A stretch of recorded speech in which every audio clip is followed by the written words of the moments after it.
it in the book, but to me it's a little bit simpler. So you're going to be given the terms. So I have potassium and I have oxygen. Step one, I want you to write the symbol. So what's the symbol for potassium? K. What's the symbol for oxygen? O. Next, we need to look at the charges of an ion. So potassium is going to lose one electron. So what's the charge of a potassium ion? Positive 1. Oxygen's going to gain 2 electrons, so it is negative 2. Simple way of doing this, it's called the cross-down method. So I'm going to draw it like this. So I would write K2O. I don't write my ones, I just write the element. If there's not a number, it means 1. When you actually write the formula, you do not show charge. This subscript never is going to have a charge with it. I use my charges to figure things out, but when I write my answer, there are no charges. To double check, okay, the charge is +1, the charge is negative 2. If I have 2 potassium ions, I have an overall charge of what? Positive 2. 2 ions, each having a +1 charge. I have an overall charge of +2. I have 1 oxygen. It has a negative charge. Its overall charge, negative 2. My overall charges have to balance because the formula needs to be neutral. So my final answer for this formula is K2O. It should always balance. So potassium's easy, it's in group 1. Oxygen's easy, it's in group 6. I can figure those out fairly easily. Another example. So now I have aluminum and sulfide. Step 1, what's the symbol for aluminum? Al. What's the symbol for sulfide? S. It's sulfur, so sulfide is S. What is the charge or the oxidation number of an aluminum ion? +3, and sulfur is? -2. So here again, if I cross down, I would have Al2S3. 2 times 3 gives me 3 times 2 gives me, so my positives and minuses are balanced. That is the correct answer. That is what I would write down. I do want to show another example. Let's say I have magnesium carbide, and I'm making this up, but I have magnesium carbide. What's the charge of magnesium? +2. If carbon's at the end, it has to be what? Negative. So negative what? 4. It's in group 4. So if I cross down, I would have Mg4, C2. What can I do with those numbers? Divide by 2. So if you can, you need to reduce your numbers. Your final answer would just be Mg4C.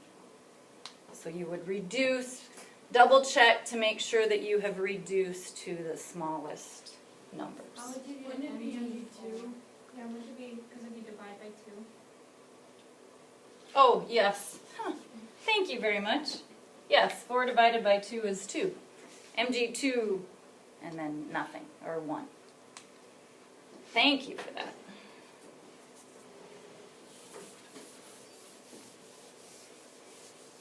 And we will practice. We'll do the practice problems. We'll practice those. Okay, so monatomic means 1. We've had 1 capital letter, 1 capital letter, Very easy, use your periodic table. Here, and I gave you a cheat sheet at the beginning of class, or the beginning of this chapter, we're going to start to use it now. So mono means one, poly means many. So polyatomic ions are made up of more than one atom, but they still have one charge. Since polyatomic ions, they come as a unit. I can't split it apart. So you never, ever change the subscripts in a polyatomic ion. They go there. That's what makes it.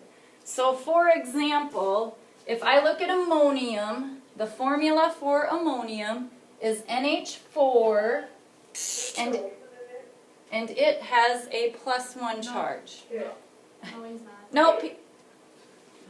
So if it has a plus without a number, that means, so if I were writing, whatever, if I am writing NH4, so I have ammonium phosphate. So I write down the symbols for both. This is polyatomic. Whenever you use something polyatomic, I would like you to put parentheses around it to start with. If you go to college, if there's a 1, you don't need the parentheses. But for us, we're just getting started. I want you to put the parentheses all the time. So what's my charge of ammonium? Positive 1. If there's not a number, it means 1. What is my charge of phosphate? Negative 3. So I'm going to do the same thing, but this 3 has to go outside of the parentheses. I am not going to have NH12. I'm not going to put the 3 behind the 4. I have to have the parentheses, and the number goes on the outside. So if NH4 has a +1 charge, 3 times 1 is going to give me 3. 1 times 3 is going to give me 3, and it will balance out. So polyatomic, make sure you always put parentheses around it, and make sure your subscript goes outside of the parentheses. And that cheat sheet that I gave you, you will be able to use for all tests from now on. Here's some, most of these are on the cheat sheet that you have. So carbonate, or sulfates. There's a big talk about sulfates in shampoos and foods and things like that. So sulfate is SO4, in parentheses, it has a -2 charge. Nitrates are very common.